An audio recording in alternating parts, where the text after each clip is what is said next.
Hijobni birodarlar farz ekanligida hech kim ixtilof qilmaydi. Ayol kishi badanini yopib yurishligi kerak. Bizning mazhabimizda ayollarni yuzini niqob bilan to'sishlik farz ham emas, vojib ham emas, mustahab deydi ulamolar.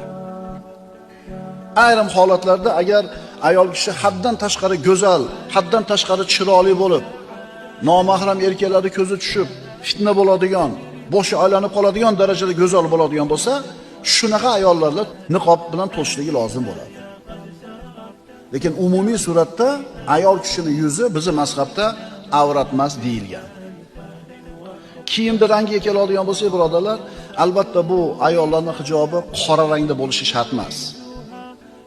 Hijob deganda aniq rangi, aniq bir nimasi yo'q. Shabloni. Keng bo'lsin, uzun bo'lsin, badanini, ya'ni qomatini ko'rsatmasin, shaffof bo'lmasin, ko'z tortmasin. Odamlarning nazarini o'ziga tortmasin. Shu hijob. Albatta qora bo'lishi shart emas, birodarlar.